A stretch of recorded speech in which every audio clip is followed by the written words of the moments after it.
السلام علیکم ورحمۃ اللہ وبرکاتہ۔ ان الحمد للہ نحمده ونستعینه ونستغفره ونعوذ باللہ من شرور انفسنا ومن سیئات اعمالنا من يهده الله فلا مضل له ومن يضلل فلا هادي له وأشهد أن لا إله إلا الله وحده لا شريك له وأشهد أن محمدا عبده ورسوله صلى الله.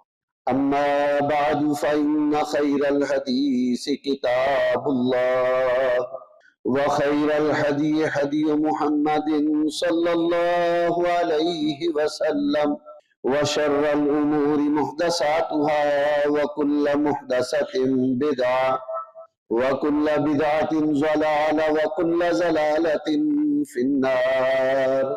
اللهم صل على محمد وعلى آل محمد كما صليت على إبراهيم وعلى آل إبراهيم إنك حميد مجيد. اللهم بارك على محمد وعلى آل محمد كما باركت على إبراهيم وعلى آل إبراهيم إنك حميد مجيد. رب اشرح لي صدري ويسر لي أمري واحلل عقدة من لساني يفقهوا قولي.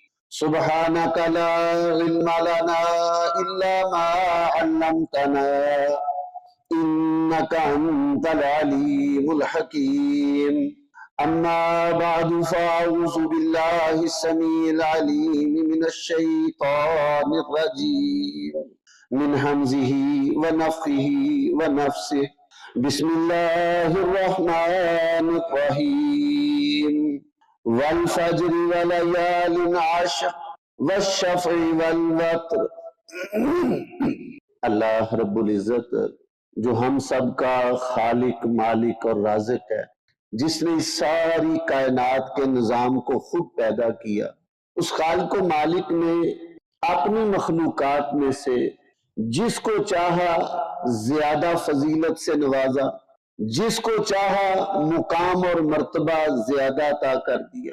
اس کائنات میں اللہ تعالیٰ کی بے شمار مخلوقات ہیں، لیکن اللہ تعالیٰ نے ان تمام مخلوقات میں جو اللہ کی ہی پیدا کردہ ہیں، ان میں سب سے زیادہ عزت، احترام، توقیر، فضیلت وہ انسان کو عطا کی. پھر خود ہی فرمایا وَلَقَدْ كَرَّمْنَا بَنِي آدم، ہم نے آدم کے بیٹوں کو عزت دی ہے، تکریم دی ہے.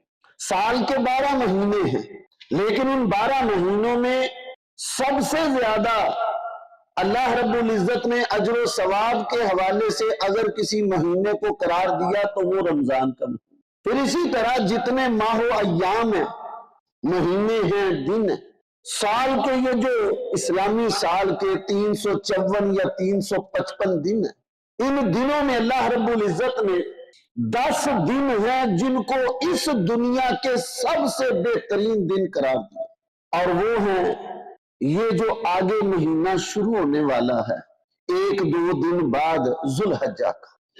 ذوالحجہ کے جو پہلے 10 دن ہیں اللہ رب العزت کے ہاں یہ پورے سال کے دنوں میں سب سے زیادہ اہمیت والے، فضیلت والے، برکت والے دن. ہمارے پیارے پیغمبر جناب محمد الرسول اللہ صلی اللہ علیہ وسلم نے اس حوالے سے یہ بات بیان فرمائی کہ اللہ رب العزت کے ہاں دنیا کے جو دن ہیں، افضل ایام الدنیا، دنیا میں جتنے دن ہیں، ہر سال کے جتنے دن، ان میں سب سے زیادہ افضل، سب سے زیادہ فضیلت والے، سب سے زیادہ اللہ تعالیٰ کے ہاں مقام والے فرما ایام العشر، وہ 10 دن ہیں. اور مفسر قرآن حضرت عبداللہ بن عباس رضی اللہ عنہما بیان فرماتے ہیں کہ ان 10 دنوں سے مراد وہ ذوالحجہ کے پہلے 10 دن. قرآن مجید میں اللہ رب العزت نے انہی 10 دنوں کے حوالے سے قسم اٹھا کے یہ بات ارشاد فرمائی، وما والفجر ولیال عشر، فجر کی قسم اور 10 راتوں کی قسم۔ اہل علم نے اس حوالے سے یہ بات بیان فرمائی کہ یہاں یہ جو 10 راتوں سے مراد وہ ذوالحجہ کے پہلے 10 دن ہیں۔ ہمارے پیارے پیغمبر جناب محمد رسول اللہ صلی اللہ علیہ وسلم نے ان 10 دنوں کے حوالے سے یہ بات بیان فرمائی، فرمایا اللہ رب العزت کے ہاں سال کے باقی سارے دنوں کے مقابلے میں ان 10 دنوں میں کیا ہوا نیکی کا عمل سب سے زیادہ محبوب اور پیارا ہے۔ یعنی سال کے باقی جتنے دن ہیں ان میں کیے گئے نیکی کے کام، نیکی کے عمل اللہ کے ہاں محبوب ہیں، لیکن ان 10 دنوں میں جو عمل کیا جاتا ہے نا وہ اللہ تعالیٰ کے ہاں سب سے زیادہ محبوب اور پیارا ہے۔ صحابہ کرام رضوان اللہ علیہم اجمعین نے فوراً سوال کیا، عرض کیا، اے اللہ کے رسول صلی اللہ علیہ وسلم، کیا جہاد سے بھی زیادہ محبوب عمل ہے ان دنوں کا؟ کیونکہ ان کے نزدیک اللہ تعالیٰ کا یہ جو حکم ہے جہاد والا، جس میں انسان اپنے گھر بار کو چھوڑتا ہے، مال خرچ کرتا ہے، جان کے جانے کا بھی خدشہ ہے، اور جس کی اہمیت اور فضیلت اور منقبت بہت زیادہ بیان کی گئی، ان کے نزدیک تو اس جیسا کوئی عمل ہی نہیں تھا۔ تو آپ صلی اللہ علیہ وسلم نے فرمایا ہاں، جہاد سے بھی زیادہ افضل ان دنوں کا عمل ہے، سوائے اس مجاہد کے کہ جو اپنے گھر سے نکلا مال اور جان کے ساتھ، اللہ کی راہ میں مال بھی کام آ گیا اور جان بھی اللہ کی راہ میں چلی گئی، فرمایا اس کا عمل ان دنوں والا نہیں، وہ افضل ہے۔ اس کے علاوہ جو غازی ہے، مجاہد ہے، اس کا عمل بھی اللہ کے ہاں ان دنوں کے کیے ہوئے عمل کے برابر نہیں۔ تو اس حوالے سے ہمارے پاس یہ اللہ تعالیٰ کی بہت بڑی نعمت بالکل قریب آنے والی ہے، لیکن ہم دیکھتے ہیں ہماری اکثریت اس دنوں کے حوالے سے غفلت کا شکار ہے۔ پہلے نمبر پر علم نہیں، یا اگر علم ہے تو شیطان نے ایسا ہمیں سست کر دیا ہے کہ ہمیں ان دنوں کی اہمیت کی کوئی پرواہ نہیں ہوتی۔ غور کر لیں ہماری زندگی میں کتنی دفعہ یہ دن آئے، 20 سال، 25 سال، 30 سال، 50 سال گزر گئے ہماری زندگی کے، یہ دن آئے گزر گئے، لیکن ہم نے کبھی بھی ان دنوں کی اس اہمیت کو، فضیلت کو، منقبت کو نہیں سمجھا۔ اب صرف سمجھنے کی بات نہیں کہ میں دل سے کہوں ہاں جی یہ مہینے بڑی اہمیت والے ہیں، اللہ کے ہاں ان کا عمل بڑا فضیلت والا ہے، صرف زبانی جمع خرچ کرنے سے نہیں۔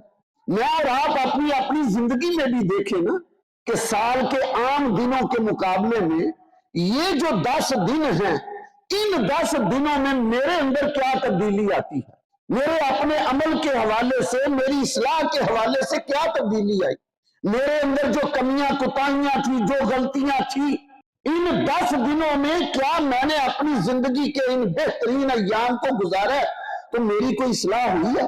کتنی لوگ ایسے ہیں وہ ان 10 دنوں میں ایک سنت پر عمل کرتے ہیں بس، اور وہ بھی جو ہی یہ 10 دن گزرتے ہیں سب سے پہلے اسی سنت کو ختم کرتے ہیں۔ لیکن یہ لمحہ فکریہ ہے ہمارے لیے کہ ایک طرف ہم کلمہ پڑھتے ہیں لا الہ الا اللہ محمد الرسول اللہ، ہم نہیں سمجھتے کہ اس کلمے کے پڑھنے کے تقاضے کیا ہیں۔ اس دنیا میں ایک ایسا انسان بھی گزرا ہے، نام اس کا عمر بن حشام تھا، لوگ اس کو کہتے تھے ابو الحکم، بڑا دانا، سمجھدار، اعلیٰ فیصلے کرنے والا، بڑا سمجھدار انسان، لیکن ہمارے پیارے پیغمبر جناب محمد رسول اللہ صلی اللہ علیہ وسلم نے اس کے بارے میں کہا یہ ابو الحکم نہیں، ابو جہل ہے۔ اب جس کو ہم ابو جہل کہتے ہیں وہ پیارے پیغمبر صلی اللہ علیہ وسلم کے دور کو پا چکا ہے، اس نے اپنی زندگی میں کلمہ نہیں پڑھا، اللہ کو مانتا تھا، پیارے پیغمبر صلی اللہ علیہ وسلم کی نبوت کو دل سے مانتا تھا کہ یہ سچا نبی ہے، لیکن زبان سے اقرار نہیں کیا۔ کیا اس کو زبان سے اقرار کرنے میں کوئی دقت تھی، یا اس کو عربی نہیں آتی تھی؟ نہیں، وہ اس کلمے کے تقاضے کو سمجھتا تھا کہ جب میں نے اپنی زبان سے کہہ دیا لا الہ الا اللہ محمد الرسول اللہ صلی اللہ علیہ وسلم، پھر میری جان میری نہیں، میری زبان میری نہیں، میرے ہاتھ میرے نہیں، میرا جسم میرا نہیں، پھر اس پر قبضہ کنٹرول کسی اور کا ہے، پھر میں اس کا ماتحت بن جاؤں گا، پھر نہ میں اپنی مرضی سے اپنے ہاتھ کو چلا سکوں گا، نہ اپنی مرضی سے اپنے قدم کو اٹھا سکوں گا، نہ اپنی مرضی سے اپنی زبان کو چلا سکوں گا، نہ میں اپنی مرضی سے اپنی آنکھوں کو چلا سکوں گا، نہ اپنی مرضی سے اپنے کانوں سے کچھ سن سکوں گا۔ یہ کلمے کا تقاضا تھا جو اسے اس بات پر ساری زندگی اڑے رہنے پر مجبور کرتا رہا۔ آج ہم کلمہ تو پڑھ لیتے ہیں لیکن کلمے کا تقاضا نہیں سمجھتے کہ جب ہم نے زبان سے یہ بات کہہ دی نا لا الہ الا اللہ، تو سب سے پہلے لا کی تلوار سے ہم نے ہر قسم کے معبودان باطلہ کا رد کیا۔ کوئی الہ نہیں، کوئی حاجت روا نہیں، کوئی مشکل کشا نہیں، کوئی غوث داتا گنج بخش دستگیر نہیں، کوئی غریب نواز نہیں، کوئی بگڑی کو سنوارنے والا نہیں، کوئی کاروبار میں برکت ڈالنے والا نہیں، کوئی اولاد دینے والا نہیں، کوئی مشکلات سے نکالنے والا نہیں، کوئی بیماری سے شفا دینے والا نہیں۔ یہ سارے الہ کے معنی ہیں۔ سب سے پہلے لا کی تلوار سے یہ ساری گردنیں کٹی اور پھر کہا گیا الا اللہ، سوائے اللہ تعالیٰ۔ اب وہ اللہ کو مانتے تھے۔ قرآن مجید میں اللہ تعالیٰ نے فرمایا، آپ ان سے پوچھے زمین کس نے بنائی؟ کہتے اللہ تعالیٰ نے۔ آسمان کس نے بنایا؟ اللہ تعالیٰ نے۔ تمہیں کس نے پیدا کیا؟ اللہ تعالیٰ نے۔ وہ مانتے تھے لیکن اس انداز میں نہیں جو اس کلمے کا تقاضا تھا۔ وہ کہتے تھے اللہ ہے لیکن یہ جو ہمارے ہیں نا لات منات عزا ہبل، یہ بھی کچھ اختیار رکھتے ہیں، یہ بڑے نیک ہیں، ہم بڑے گناہگار ہیں، اللہ ہماری سنتا نہیں، ان کی موڑتا نہیں، ہم ان کے سامنے ان کے وسیلے سے عرض کرتے۔ اللہ کے ساتھ ان کا نظریہ ہے لیکن اس انداز میں انہوں نے قبول نہیں کیا۔ اور اس کے مقابلے میں آج ہم کلمہ پڑھنے والے، ہم اللہ کا اقرار کرتے ہیں، اس کے الہ ہونے کا اقرار کرتے ہیں لیکن صرف زبان کی حد تک، دل سے نہیں مانتے۔ جو دل سے مانتا اس کا عمل اس کا اظہار کرتا ہے۔ پھر آگے کلمے کا دوسرا حصہ محمد الرسول اللہ صلی اللہ علیہ وسلم، کہ محمد یہ اللہ تعالیٰ کے رسول ہیں، بھیجے ہوئے۔ معنی کیا ہے؟ مطلب کیا ہے؟ مقصد کیا ہے؟ کہ میری زندگی کا ایک ایک عمل جو اللہ نے اپنے رسول کے ذریعے مجھے بتایا اس کے مطابق ہونا چاہیے۔ اب یہ بات اگر کلمے کے حوالے سے میں اور آپ سمجھ جائیں اور پھر ہم اپنی اپنی زندگی کا جائزہ لے لیں تو نکھیڑا دنیا میں ہو جائے گا۔ ہم کتنی اپنی مانتے ہیں، کتنی اللہ کی مانتے ہیں۔ اللہ رب العزت نے تو ہمیں سب سے زیادہ فضیلت اہمیت دے کر اس دنیا میں بھیجا، پھر ہماری اصلاح کے لیے اللہ نے پیغمبر بھی بھیجے۔ کسی اور مخلوق کے لیے پیغمبر نہیں ہے۔ دنیا میں بے شمار مخلوقات ہیں، کسی اور مخلوق کے لیے پیغمبر نہیں ہے۔ یہ صرف اللہ تعالیٰ نے ہم انسانوں کی اصلاح کے لیے، کہ یہ انسان میں نے اس کو پیدا کیا ہے، میں اس کی خصلت کو جانتا ہوں۔ قرآن مجید میں اللہ تعالیٰ نے فرمایا وَخُلِقَ الْإِنسَانُ ضَعِيفًا، انسان کو کمزور بنایا گیا۔ یہ حالات سے متاثر ہو جاتا ہے، معاشرے سے متاثر ہو جاتا ہے، افراد سے متاثر ہو جاتا ہے، تو اس لیے اس کی اصلاح کے لیے پیغمبروں کا سلسلہ جاری کر۔ پیغمبر اسی لیے آئے کہ اپنی اپنی امت کی رہنمائی کریں۔ اب پیارے پیغمبر جناب محمد رسول اللہ صلی اللہ علیہ وسلم کو ہم اپنا نبی، رسول، پیغمبر مانتے ہیں، نعرے بھی لگا دیتے ہیں، حرمت رسول پر جان بھی قربان ہے، لیکن اپنی خواہش قربان کرنے کے لیے تیار نہیں۔ دیکھ لیں اپنے 5-6 فٹ کے جسم کو، کیا میری شکل و صورت، میرا لباس، میرے گھر کا ماحول، میرا کاروبار کرنے کا انداز، کیا یہ وہی طریقہ ہے جو پیارے پیغمبر صلی اللہ علیہ وسلم نے مجھے سمجھایا؟ قرآن مجید میں تو اللہ تعالیٰ نے فرمایا نا لَقَدْ كَانَ لَكُمْ فِي رَسُولِ اللَّهِ أُسْوَةٌ حَسَنَةٌ، تمہارے لیے رسول اللہ صلی اللہ علیہ وسلم کی زندگی یہ بہترین نمونہ ہے۔ اور آپ کی زندگی کا ایک ایک پہلو ہمارے لیے نمونہ ہے۔ ہم دیکھیں یہ 10 دن آپ صلی اللہ علیہ وسلم نے کس انداز میں گزارے، ایک بھی اللہ کی نافرمانی نہیں کی، اپنی مرضی نہیں کی۔ یہ آسان ترین مفہوم ہے طریقہ سمجھنے کا کہ ان 10 دنوں میں اگر ہم اپنی اصلاح کرنا چاہتے ہیں تو ہم یاد کر لیں پیارے پیغمبر صلی اللہ علیہ وسلم نے یہ 10 دن کیسے گزارے۔ ایک بھی گناہ کا کام، ایک بھی اللہ کی نافرمانی نہیں کی، بلکہ ہر موقع پہ گناہ نہ کرنے کے باوجود پیغمبر نبی یہ معصوم ہوتے ہیں، معصوم عن الخطا، غلطیوں سے پاک۔ معصوم کہتے ہیں جس کو بچا لیا جائے، اللہ نے ان کو محفوظ رکھا ہوا، کوئی غلطی نہیں، کوئی گناہ نہیں، کوئی نافرمانی نہیں۔ لیکن اس کے باوجود صحابہ کرام رضوان اللہ علیہم اجمعین بیان کرتے ہیں ایک ایک مجلس میں پیارے پیغمبر صلی اللہ علیہ وسلم 70 مرتبہ اللہ سے استغفار کر۔ آپ خود بیان کرتے ہیں جو معصوم عن الخطا ہستی ہے کہ میں دن میں 100 مرتبہ اللہ سے استغفار کرتا ہوں، معافی طلب کرتا ہوں۔ تو یہ بابرکت دن ہمارے پاس بھی آنے والے، اور پیارے پیغمبر صلی اللہ علیہ وسلم نے ان دنوں کے حوالے سے یہ بات بھی بیان کر دی کہ ان دنوں میں کیا ہوا نیکی کا عمل وہ اللہ کو سال کے باقی سارے مہینوں کے مقابلے میں، سارے دنوں کے مقابلے میں سب سے زیادہ محبوب اور پیارا ہے۔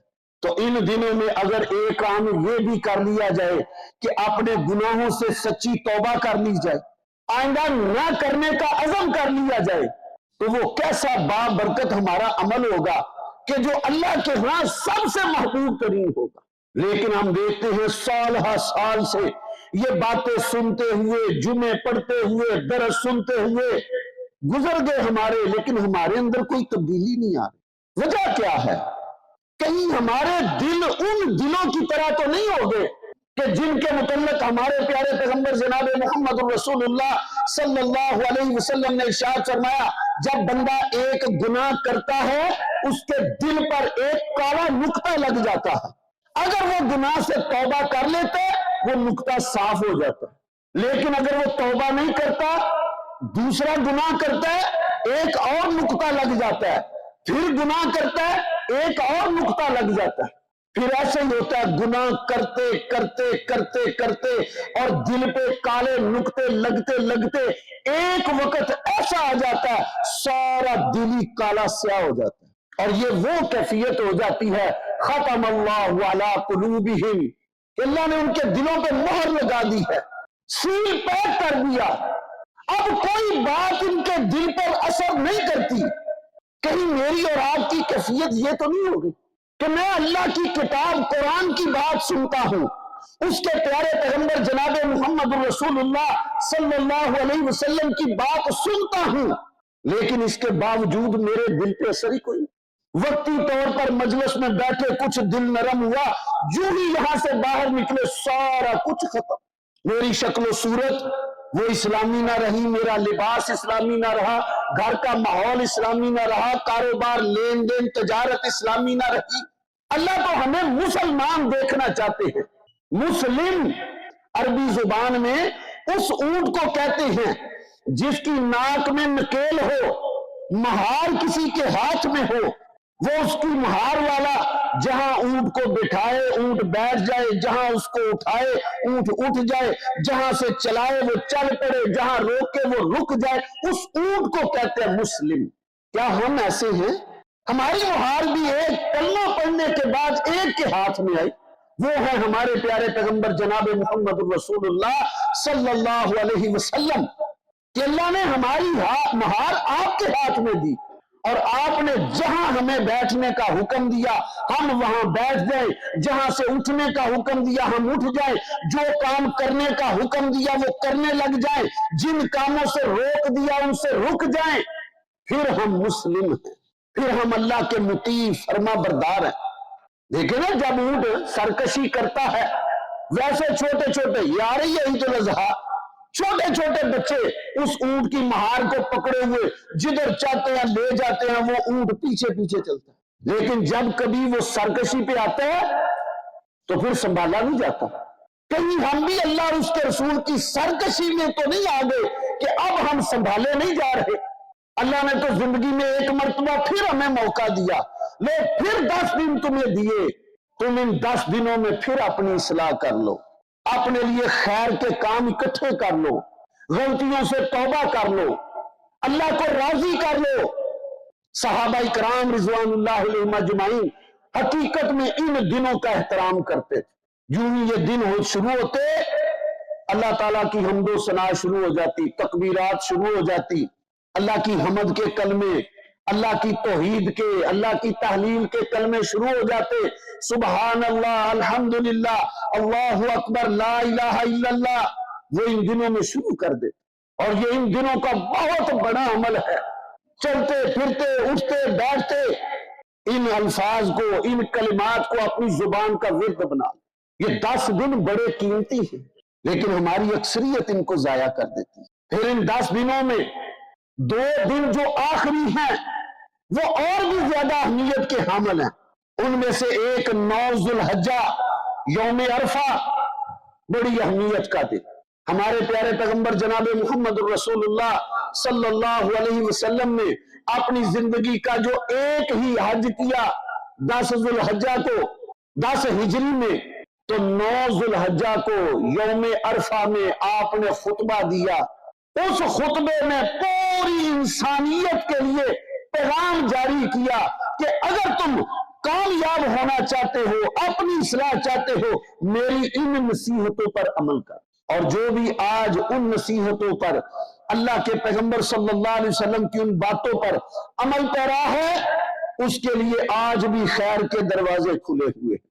اور یہ 9 ذو الحجہ جب حجاج یوم عرفہ میدان عرفات میں ہوتے ہیں، اس دن کی اہمیت اور بڑا کہ جن کو اللہ نے سعادت دی ہے وہ حج کے فریضے کے لیے جا رہے ہیں، اللہ ان کے اس سفر کو قبول فرمائے، آنے جانے کے مشکل حالات سے اللہ ان کو نجات عطا فرمائے، پریشانیوں سے اللہ محفوظ فرمائے، خیر و سلامتی سے اللہ لے جائے اور اس عمل کو قبول فرمائے، پھر خیر و سلامتی سے اللہ ان کو گھروں میں لے کے آئے۔